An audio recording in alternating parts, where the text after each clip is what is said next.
Open AI ने अभी अभी अपना एआई पावर्ड ब्राउजर लॉन्च किया है। परप्लेक्सिटी ने अभी थोड़े टाइम पहले ही अपना कमेट ब्राउजर लॉन्च किया था। आर्क अपने एआई ब्राउजर डिया को बहुत पहले ही लॉन्च कर चुका है और ओपेरा जो एक ब्राउजर कंपनी है वह भी अपने एआई पावर्ड ब्राउजर नियॉन के साथ इस रेस में शामिल हो गई है। जाहिर है कि जिस तरह से ये एआई कंपनीज अपने एजेंटिक ब्राउजर्स लॉन्च कर रही हैं तो उसके पीछे कुछ बड़े कारण हैं, क्योंकि ब्राउजर मार्केट को लेकर अनुमान है कि इसमें 2024 के 4.5 बिलियन की तुलना में 2034 तक 76.8 बिलियन की बड़ी ग्रोथ देखने को मिल सकती है। इसका सीधा सा मतलब है कि आने वाले फ्यूचर में ऐसे बहुत से एआई पावर्ड ब्राउजर लॉन्च होने वाले हैं। आज की वीडियो में हम जानेंगे कि ये एआई कंपनीज अपने खुद के एजेंटिक ब्राउजर्स क्यों लॉन्च कर रही हैं, इससे इनको कौन कौन से फायदे हैं एंड एज ए यूजर इससे हमको क्या फायदे और नुकसान है। इसके साथ यह भी जानेंगे कि इस मूव से फ्यूचर में इंटरनेट यूज करने के तरीकों पर क्या फर्क पड़ सकती है। So hello friends, I am Narendra and you watching NDC info plus. शुरू करते हैं उस सबसे बड़े फायदे से जो एआई कंपनीज को अपना ब्राउजर लॉन्च करने से मिलने वाला है, और वो है real time user data. Real time user data वह होती है जो एक यूजर के साथ वेब ब्राउजिंग के दौरान लाइव इंटरेक्शन के समय तुरंत जनरेट हो रही होती है। इसमें क्लिक्स,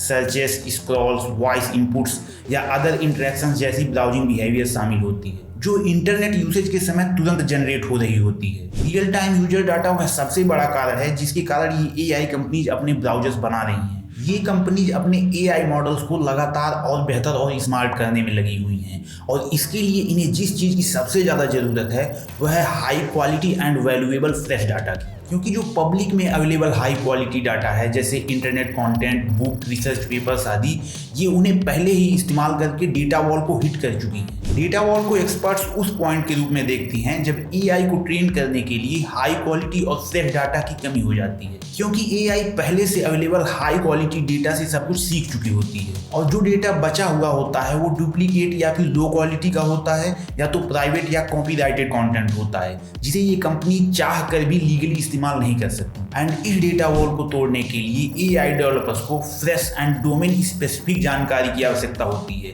जिसे इंटरनेट से आसानी से प्राप्त नहीं किया जा सकता, लेकिन इसे एक ब्राउजर प्रोवाइड करा सकता है, क्योंकि ब्राउजर पर अनगिनत लोग रहते हैं और वे अनगिनत चीजें सर्च करते हैं। एआई कंपनीज इन सर्चेस के माध्यम से प्राइवेट एंड कॉपीराइटेड कंटेंट तक पहुंचने का रास्ता खोज सकती हैं। इसके साथ रियल टाइम में होने वाले इंटरेक्शन डेटा से एआई को कस्टमर के इंटरेक्शंस को ट्रैक करने, उसका विश्लेषण करने, पैटर्न एंड रुझानों को डिटेक्ट करने और यह भी समझने में मदद मिलती है कि परचेज एंड इंगेजमेंट को कैसे प्रभावित किया जा सकता है, क्योंकि किसी विशेष पर्सन की अपनी प्रेफरेंसेस कैसी हैं, उसकी परचेज हिस्ट्री या फिर ब्राउजिंग हिस्ट्री कैसी है, ये सब जानने के बाद एआई उसे और गहराई से जुड़ सकती है एंड बहुत ही पर्सनलाइज्ड एक्सपीरियंस प्रोवाइड कर सकती है। साथ ही साथ इससे इनकी उन कंपनीज पर निर्भरता भी घटेगी जो इस तरह के मैसिव डाटा कलेक्शन के सबसे बड़े केंद्र हैं, और खुद एआई बिजनेस में इन कंपनीज के सबसे तगड़े वाले प्रतिद्वंदी भी। ऐसे में अपना खुद का रियल टाइम डाटा चैनल होना इन एआई कंपनीज के लिए बहुत इंपॉर्टेंट है। लेकिन इसके साथ यह भी देखना जरूरी है कि एआई ब्राउजर्स के बढ़ते ट्रेंड के कारण फ्यूचर में वेब ब्राउजिंग बिहेवियर पर क्या इम्पैक्ट पड़ सकते हैं। फॉर एग्जाम्पल, जो इस तरह के एआई ब्राउजर्स हैं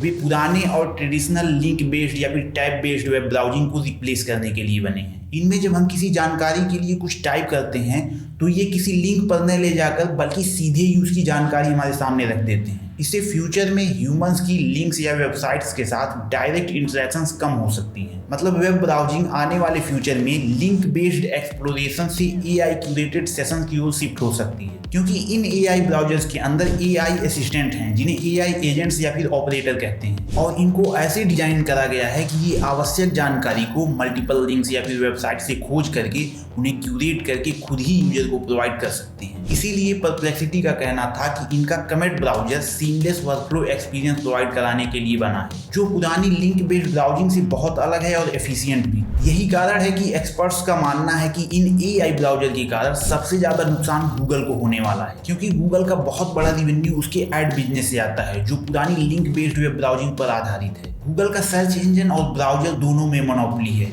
ये अकेले ही मार्केट का सबसे बड़ा हिस्सा लेकर बैठा है। इसकी डोमिनेंस को बेटर सर्च प्रोवाइड करा के हटा पाना मुश्किल है, एंड एआई कंपनीज को यह बात अच्छे से पता है। इसीलिए ये पुरानी ट्रेडिशनल वेब ब्राउजिंग को नई स्मार्टर एक्सपीरियंस से रिप्लेस करना चाहती हैं, क्योंकि गूगल के पास खोने के लिए बहुत कुछ है और इन कंपनीज के पास पाने के लिए बहुत कुछ। इसीलिए सबका कहना है कि ये इवॉल्व होती हुई नई ब्राउजिंग प्रणाली फ्यूचर में गूगल के लिए सबसे बड़ा थ्रेट है। परप्लेक्सिटी तो स्मार्टफोन बनाने वाली कंपनीज के साथ अपने कमेट ब्राउजर को पहले से ही प्री इंस्टॉल कराने के टॉक में है। ये चाहते हैं कि यूजर इनकी ब्राउजिंग एक्सपीरियंस के आदी हो सकें और ट्रेडिशनल वेब ब्राउजिंग इकोसिस्टम पर अपनी निर्भरता कम कर सकें। परप्लेक्सिटी का यह इशारा भी गूगल की ही ओर है, लेकिन कहानी तब ज़्यादा रिस्की हो जाती है जब हमें इन ब्राउजर्स के डिमांड के बारे में पता चलता है। क्योंकि AI ब्राउजर्स के फायदे तो बहुत हैं, जैसे ऑटोमेशन, पर्सनलाइजेशन, इंटीग्रेटेड असिस्टेंस आदि को लेकर, लेकिन इनके नुकसान भी कम नहीं है, क्योंकि इनके साथ privacy, data access, algorithmic influence को लेकर सीरियस रिस्क भी आते हैं। ये केवल फीचर भर ऑफर नहीं कर रहे हैं, बल्कि ये यूजर की ब्राउजिंग बिहेवियर को कलेक्ट कर रहे हैं। ये तभी ठीक से परफॉर्म करेंगे जब इन्हें सेंसिटिव और पर्सनल चीज़ों के लिए भी परमिशन मिलेगी, जैसे कि ईमेल पढ़ना, उसका रिप्लाई करना,